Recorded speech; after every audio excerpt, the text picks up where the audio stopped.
എന്ന് വിളിക്കും. വാസ്തവത്തിൽ ഇന്ത്യ എന്ന് പറയുന്നത് ഏകാത്മകമായ ഒരു സത്തയുടെ പേരല്ല, ബഹുത്വം നിറഞ്ഞ വൈവിധ്യപൂർണമായ ഒരു ജനസംസ്കാരത്തിന്റെ ആകത്തുകയുടെ പേരാണ് ഇന്ത്യ എന്നത്. അങ്ങനെയല്ല എന്ന് വരുത്താൻ ഇപ്പൊ നാനാതരം ശ്രമങ്ങളുണ്ട്.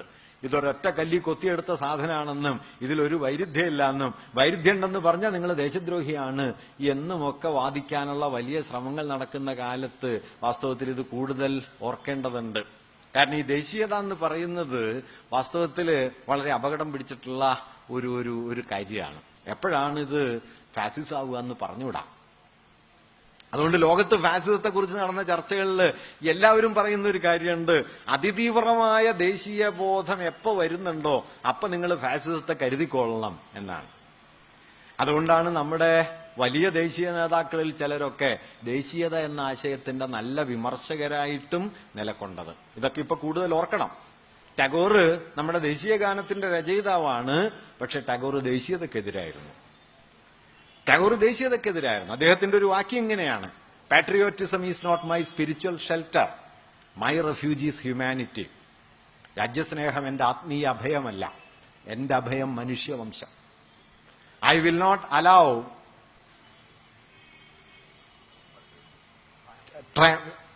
Not allow patriotism to triumph over humanity. ദേശസ്നേഹം, രാജ്യസ്നേഹം, മനുഷ്യവംശത്തിന് മുകളിൽ വിജയം നേടാൻ ഞാൻ അനുവദിക്കില്ല. I will not buy glasses for the price of diamond. രത്നങ്ങളുടെ വില കൊടുത്ത് ഞാൻ കുപ്പിച്ചില്ല് വാങ്ങില്ല എന്ന് അദ്ദേഹം എഴുതി. ഗാന്ധിയോട് ഏറ്റുമുട്ടിയ ആളാണ് ദേശീയതയെ ചൊല്ലി. ഗാന്ധിജി ദേശീയതയ്ക്ക് അമിതമായി ഊന്നൽ കൊടുക്കുന്നു എന്നായിരുന്നു ടാഗോറിന്റെ വിമർശനം. ഒരു നാഷണലിസം ഇൻ ഇന്ത്യ എന്ന പ്രബന്ധത്തിൽ ടാഗോർ ഇങ്ങനെ എഴുതി: നാഷണലിസം ഈസ് എ മെനസ്. ഇതൊരു ശല്യമായിരിക്കുന്നു, നാശകാരിയായിരിക്കുന്നു. It is the particular thing which lies under all the problems of India.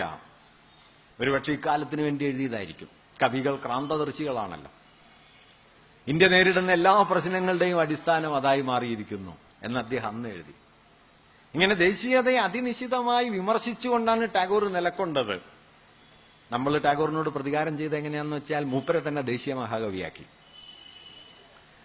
ഒരു രാജ്യത്തിന്റെ അല്ല കേട്ടോ, 2 രാജ്യങ്ങളുടെ ദേശീയഗാനം ടാഗോറിന്റെ വകയാ, നമ്മുടെയും ബംഗ്ലാദേശിന്റെയും. ഞാൻ പറഞ്ഞു വന്നെന്താന്ന് വെച്ച് കഴിഞ്ഞാൽ ഈ ദേശീയ സ്വരൂപം ഇത് വളരെ പ്രധാനപ്പെട്ട കാര്യമാണ്. കാരണം ദേശീയത എന്നത് എങ്ങനെയുള്ളതായിരിക്കണം എന്നത് നമ്മുടെ സന്ദർഭത്തിലൊക്കെ വളരെ പ്രധാനപ്പെട്ട ഒരു സുപ്രധാനമായ ചോദ്യമാണ്.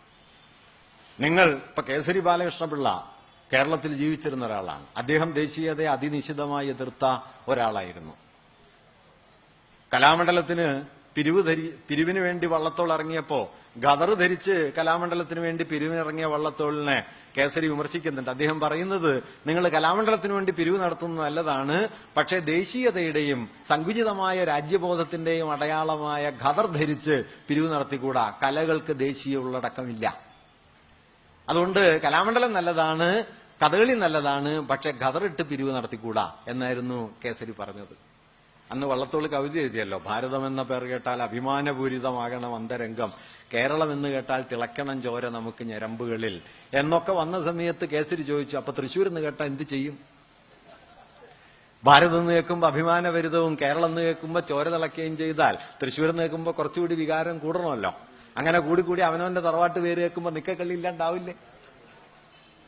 ഏതാണ്ട് ഇന്നത്തെ സ്ഥിതി അതാ, നിക്കക്കള്ളിയില്ല. കേസരി ചോദിക്കുന്നുണ്ട്, അവിടെ നിന്ന് ഇങ്ങോട്ടാണോ ഇവിടെ നിന്ന് അങ്ങോട്ടാണോ? ഇവിടെ നിന്ന് മനുഷ്യവംശത്തോളം വലുതാവുകയാണോ, മനുഷ്യവംശത്തിൽ നിന്ന് സ്വന്തം തറവാട്ട് പറമ്പിലേക്ക് ചുരുങ്ങുകയാണോ? ഏതാണ് മനുഷ്യന്റെ അന്തിമ ലക്ഷ്യം? ടാഗോർ അതാ ചോദിച്ചത്. ടാഗോർ സർവകലാശാല സ്ഥാപിച്ചു.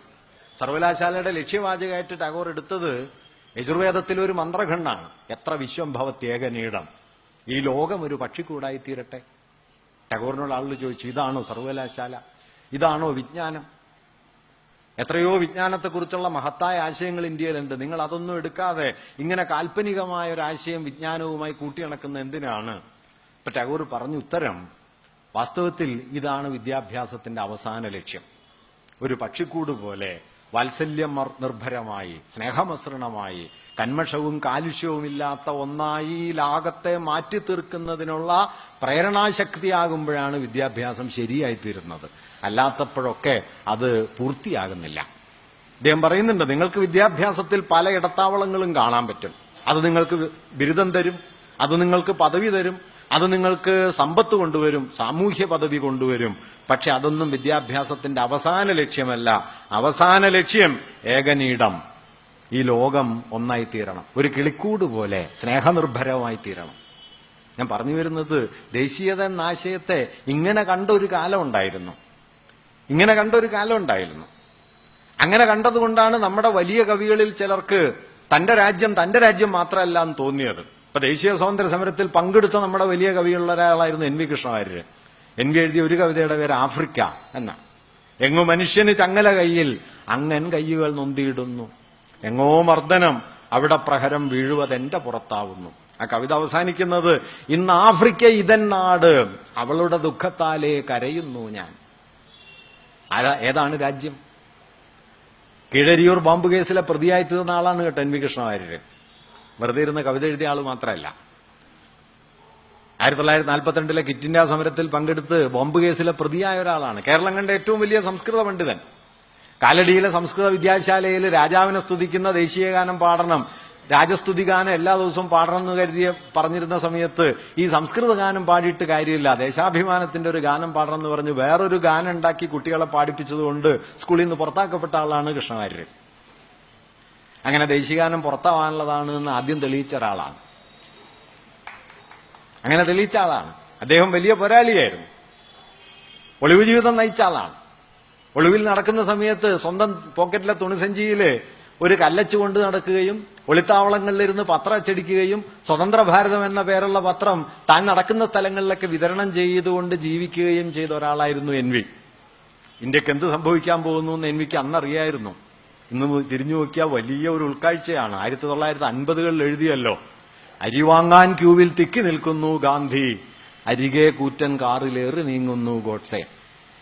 ഗോഡ്സെയുടെ പ്രതിമയൊന്നും വന്നു തുടങ്ങിയിട്ടില്ല. മഹാത്മാ ഗോഡ്സെ ജനിക്കാനിരിക്കുന്നതേ ഉള്ളൂ. അപ്പോഴേ എഴുതിയിരുന്നു NV. ഞാൻ പറഞ്ഞത്, ദേശീയത എന്ന ആശയത്തെ തന്റെ ദേശം മാത്രമായി ചുരുക്കി കണ്ടുകൊണ്ടല്ല വാസ്തവത്തിൽ ദേശീയ പ്രസ്ഥാനം നിലനിന്നത്.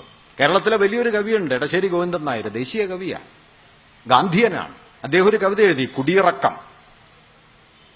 ആ കവിതയിൽ അദ്ദേഹം പറയും, കുടിയിറക്കപ്പെടും കൂട്ടരെ പറയുവിൻ ഏത് ദേശക്കാർ നിങ്ങൾ, പ്രസവിച്ചത് ഇന്ത്യയായി, പ്രസവിച്ചത് ഇംഗ്ലണ്ടായി, പ്രസവിച്ചത് ആഫ്രിക്കൻ വൻകരയായി.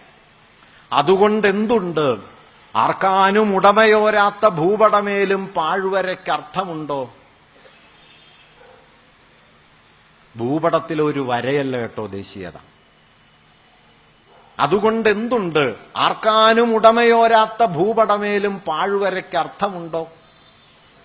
എവിടവിടങ്ങളിൽ ചട്ടികലങ്ങൾ എടുത്തെറിയപ്പെടുന്നുണ്ട് ഈ പാരിടത്തിൽ, അവിടവിടങ്ങളെ കൂട്ടിവരയ്ക്കണം പുതിയൊരു രാഷ്ട്രത്തിന് അതിർവരകൾ. ഇതായിരുന്നു എടശ്ശേരി. ഇതായിരുന്നു ദേശീയതയുടെ യഥാർത്ഥ പാരമ്പര്യം. നാം ഇന്ന് കാണുന്ന, നാമും നമ്മുടെ പഞ്ചായത്തും കഴിഞ്ഞു കഴിഞ്ഞാൽ ദേശീയത അവസാനിച്ചു എന്നും അപ്പുറത്തുള്ള രാജ്യം നമ്മുടെ ശത്രുരാജ്യമാണെന്ന് എല്ലാ ദിവസവും നമ്മളെ ബോധ്യപ്പെടുത്തുന്ന ഭ്രാന്തിന്റെ പേരല്ലായിരുന്നു ദേശീയത. ആ ഭ്രാന്തിന്റെ പേരല്ലായിരുന്നു. നിങ്ങൾക്ക് പുറത്തുള്ള ബർണാഡ് ഷാ പറയുന്നുണ്ട്, ബർണാഡ് ഷാ വളരെ പരിഹാസപൂർവ്വമാണ് ദേശീയതയെ കണ്ടത്. ഒരുപക്ഷെ ദേശീയതയ്ക്ക് ഏറ്റവും പരിഹാസപൂർണമായ നിർവചനം കൊടുത്തതും ബർണാഡ് ഷായാണ്. ബർണാഡ് ഷാ പറയുന്നത്, നിങ്ങളൊരു പ്രത്യേക രാജ്യത്ത് ജനിച്ചു എന്നുള്ളത് കൊണ്ട് മറ്റെല്ലാ രാജ്യക്കാരും നിങ്ങളെക്കാൾ മോശക്കാരാണെന്ന് നിങ്ങൾ കരുതുന്ന, നിങ്ങൾ കൊണ്ടു നടക്കുന്ന വിവരക്കേടിന്റെ പേരാണ് ദേശീയത എന്നാണ്. ഏതാണ്ട് ആ നിലവാരത്തിലേക്ക് നമ്മളെ ദേശീയത എത്തിച്ച കാലത്ത് വാസ്തവത്തിൽ ഇത് ഓർക്കേണ്ടതാണ്. ഇവരൊക്കെ ഇതിന് വരുന്നു. ഒരു കാര്യം കൂടി പറഞ്ഞ് ഞാൻ ഈ ഭാഗം അവസാനിപ്പിക്കാം. ഗാന്ധിജി ആദ്യമായി നിരാഹാരം കിടക്കാൻ, സ്വാതന്ത്ര്യം കിട്ടിയതിന് ശേഷം ആദ്യമായി നിരാഹാരം കിടക്കാൻ ഗാന്ധിജി തീരുമാനിച്ചത് വിഭജനകാലത്ത് പാകിസ്ഥാൻ ഇന്ത്യ ഗവൺമെന്റ് കൊടുക്കാമെന്ന് സംബന്ധിച്ച് 75 കോടി രൂപ കൊടുക്കാൻ മടിച്ചപ്പോഴാണ്. പാകിസ്ഥാന് പണം കൊടുക്കണമെന്ന് ആവശ്യപ്പെട്ട് സ്വതന്ത്ര ഭാരതത്തിൽ ഇന്ത്യ ഗവൺമെന്റിനെതിരെ ആദ്യമായി നിരാഹാരം കിടക്കാൻ തീരുമാനിച്ച ആളുടെ പേരാണ് മഹാത്മാഗാന്ധി എന്നത്. അദ്ദേഹമാണ് രാഷ്ട്രപിതാവ്. ഇതാണ് ദേശീയതയുടെ പാരമ്പര്യം. ഇന്നാണെങ്കിൽ പാകിസ്ഥാനിലേക്ക് ഒരു ടിക്കറ്റ് അടുത്ത ദിവസം കിട്ടും. മൂപ്പർക്ക് അതിലും വലിയ ടിക്കറ്റ് കിട്ടി, അതുകൊണ്ട് കുഴപ്പമില്ല. അതിനപ്പുറത്തേക്കും കിട്ടി.